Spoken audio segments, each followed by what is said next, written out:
SD school पढ़ाने वाली teachers सभी की सभी विधायक सुरेंद्र पवार की पुत्र वधू का इंतजार कर रही हैं उनके स्वागत के लिए।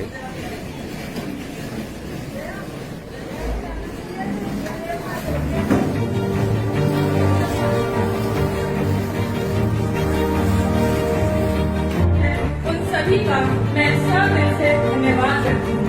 कार्यक्रम आरंभ करने से पहले मैं आप सभी के प्रति अपनी कृतज्ञता व्यक्त करना चाहूंगी। सर्वप्रथम मैं हमारे बीच उपस्थित हमारी मुख्य अतिथि श्रीमती समीक्षा पवार जी का जोरदार तालियों के साथ हार्दिक अभिनंदन करती हूँ।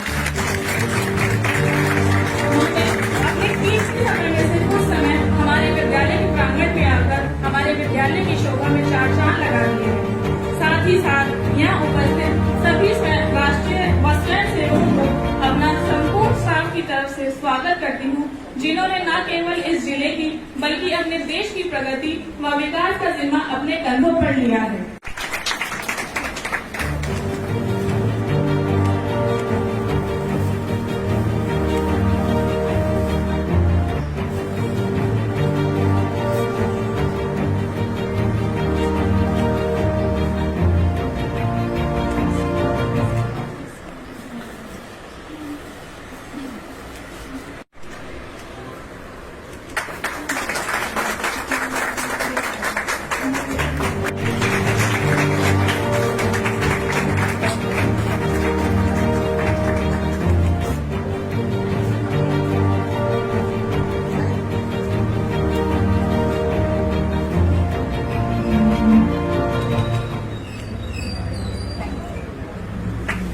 की प्रधानाचार्य से आग्रह करती हूँ कि वे मंच पर आए और हमारे मुख्य अतिथि को कुछ शब्दों से संबोधित करें।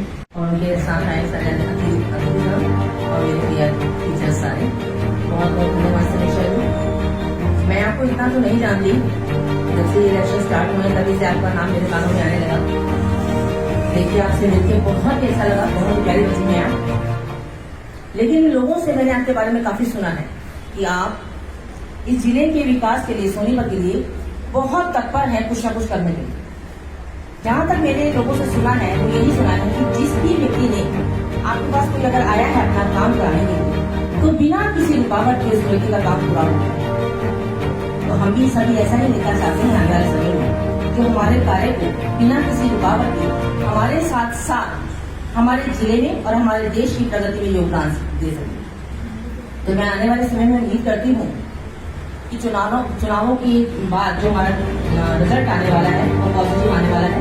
समीक्षा जी जरूर जीतेंगी और सोनीपत का विकास करने में और इसके साथ साथ देश का विकास करने में भरपूर योगदान देंगे। हमारी तरफ से मैं आपको किसी तरह की कसर करने नहीं आएगी। मैं जहाँ भी रहती हूँ, यहाँ जो भी मेरे नजदीक है, मैं सभी से आग्रह करती हूँ कि समीक्षा जी को भारी बहुमत से सोनीपत में विजय देना। Thank you. इसलिए फिर से मैं एक बार अपने स्कूल की तरफ से अपने सभी स्टाफ मेंबर्स को एक बार फिर से आग्रह करती हूँ कि वो एक बार आए और एक एक करके जो है माला अर्पण का कार्यक्रम शुरू करें।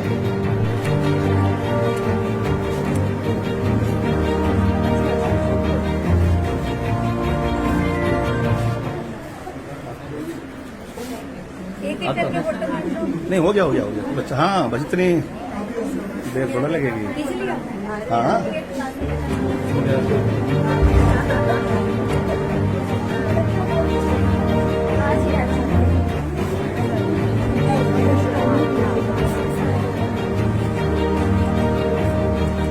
जी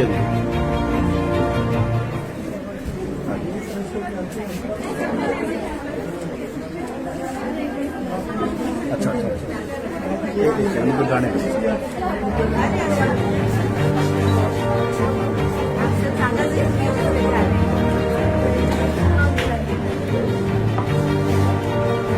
भाई तालियां बजाते रहो।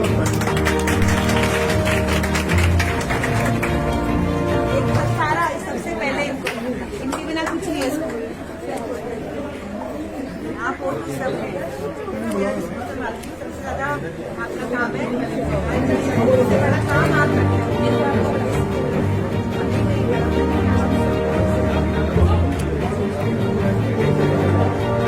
हमारे बीच में अभी अभी प्रदीप गौतम जी और अशोक छाबड़ा जी ने भी इस स्कूल के प्रांगण में अपने कदम रखे हैं। एक बार उनके स्वागत के लिए जोरदार तालियां हो जाए।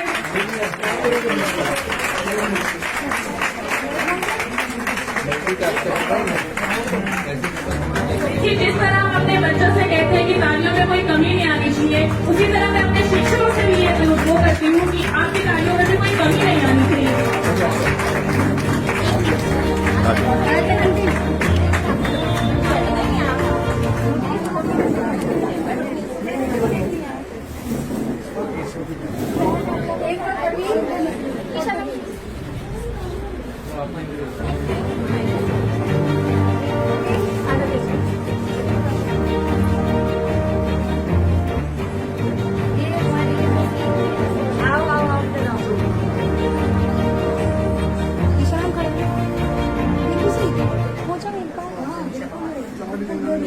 आ जाओ कोई बात नहीं, आ जाओ। बहुत ज्यादा इम्पोर्टेंट काम करते हैं स्कूल में, सबसे अहम भूमिका है आपकी।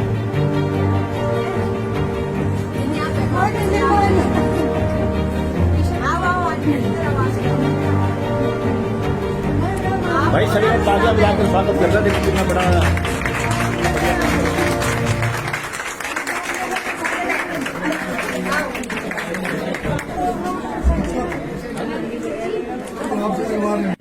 मंच पर हमारे अशोक छाबड़ा जी चेयरमैन परिषद रहेंगे, प्रदीप गौतम जी यहाँ से मैडम प्रिंसिपल हैं, शिक्षा हमारी बिटिया मोहिरा, पंकज छाबड़ा जी, रवि सीजा जी।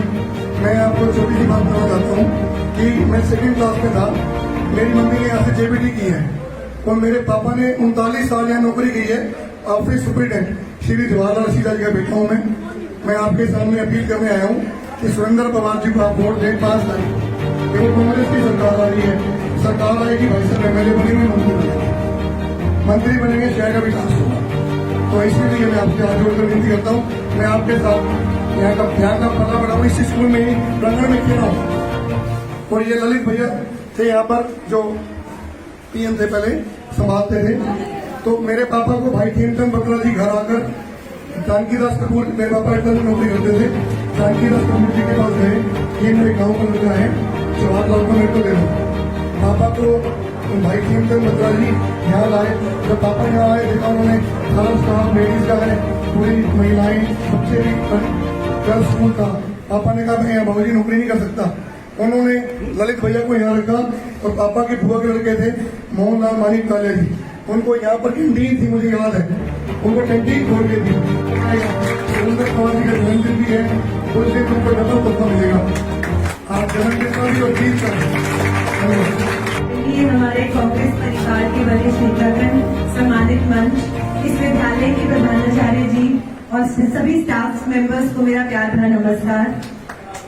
देखिए, मैं आज आपके बीच में आई हूँ, ये कोई राजनीतिक कार्यक्रम नहीं है और मुझे अच्छा लगता नहीं, क्योंकि मैं भी विद्यालय संभालती हूँ, मुझे अच्छा नहीं लगता कि यहाँ पे राजनीति की बातें हम डिस्कस करें या हम इस पर चर्चा करें, क्योंकि ये विद्यालय है, यहाँ पे बच्चों की शिक्षा के बारे में बातें की जाती है। लेकिन सरकार ने मुझे मजबूर किया कि मैं आप सबके बीच में आऊं और बताऊं कि सरकार ने मेरे पूरे परिवार के साथ पिछले 1.5-2 महीने में क्या किया। आप सभी को पता है, मेरे पिताजी को गिरफ्तार किया ऐसे समय में जब आज उनको आप सबके बीच में शहर में होना चाहिए था, चुनावी दौर में गिरफ्तार किया, और सरकार ने उनको ऐसे समय में गिरफ्तार किया जब चुनाव के दौर में, जब उनको आप सबके बीच में होना चाहिए था। लेकिन आज एक बेटी न्याय की लड़ाई लड़ रही है।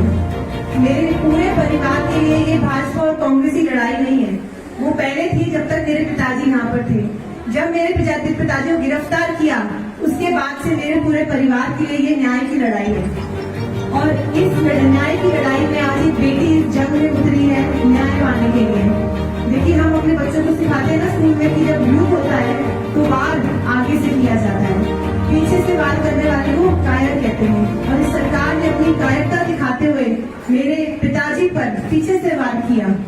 जब उनको आप सबके बीच में होना चाहिए था, ऐसे समय में गिरफ्तार किया, तो सरकार को ये बताना है आप सबने अपनी वोट की चोट से कि बुराई पर अच्छाई की जीत होगी, तो सोनीपत की धरती पर होगी, न्याय मिलेगा तो एक बेटी को इस धरती पर मिलेगा। और मैं जहाँ जहाँ जा रही हूँ, मुझे मेरी माताओं से, मेरे बहनों से, पूरे सोनीपत शहर से इतना आशीर्वाद और इतना प्यार मिल रहा है। जनता की सेवा करते हैं। आप सभी को पता है, इतने सालों साल से मेरे पिताजी जनता की सेवा में तत्पर रहते हैं, सभी के सुख दुख में कंधे से कंधा मिलाकर खड़े रहते हैं। कोरोना के टाइम में जब हम लोग सब अंदर बैठे हुए थे, उन्होंने घर घर जाकर दवाइयाँ उपलब्ध करवाई, राशन उपलब्ध करवाया। करीब 50 टैंकरों के माध्यम से जिसको भी इस शहर में जल की समस्या हुई, उनको निःशुल्क जल की प्राप्ति हुई। न जाने कितने जनता से के कार्यक्रम, आप सबकी सेवा के लिए मेरे पिताजी 24 घंटे लगे रहते हैं। और आज ये सरकार व्यवहार कर रही है, क्योंकि सरकार को लगता है अपनी माताओं के, अपने बुजुर्गों की, अपनी जनता की सेवा करने से बड़ा अपराधी कोई नहीं। इसलिए इस सबका जवाब आप सबको एक बेटी के रूप में आप सबको न्याय दिलवाना है। मेरे पिताजी को एक बेटी को न्याय दिलवाना है, इसलिए आज मैं आप सबके बीच में आई हूँ उस न्याय को लेने के लिए। आने वाली 5 अक्टूबर को हाथ के निशान पर वोट करना है, मेरे पिताजी को न्याय दिलवाना है। मुझे पूरा भरोसा है, हम सब सिखाते ना अपने बच्चों को, जीत अंत में सच्चाई की होती है, जीत अंत में न्याय की होती है। मुझे पूरा भरोसा है आप सब पर कि आप सब एक बेटी का साथ दोगे, न्याय का साथ दोगे। और इस सरकार ने पिछले 10 सालों में क्या अच्छा क्या बुरा, मुझसे बेहतर शायद आप लोग सब जानते हैं। शिक्षा के दौर में उन्होंने क्या सुधार करे, क्या करा। सरकारी स्कूल उन्होंने उसका सुधार करना तो बहुत दूर की बात, सरकारी स्कूल बंद करवाए। तो ऐसे कैसे हमारा देश विकास होगा, हमारे बच्चे कैसे पढ़ेंगे, कैसे हमारा देश आगे बढ़ेगा। और जो सरकारी नौकरियां मेरी शिक्षक की, उनको रद्द करवा दी। और ये सरकार, हमारी जो कांग्रेस सरकार आ रही है, मैं आपको बताना चाहूंगी 2 लाख सरकारी नौकरियां ये कांग्रेस सरकार जब आएगी आप सबके लिए दी जाएंगी। मेरी माताओं को, मेरे बुजुर्गों को 6-6 हजार रुपए पेंशन दिया जाएगा। और जो मेरी गृहिणी माताएं हैं, मेरी बहनें हैं, उनको 2,000 रुपए प्रति महीना ये सरकार देगी। 300 यूनिट तक मुफ्त बिजली दी जाएगी।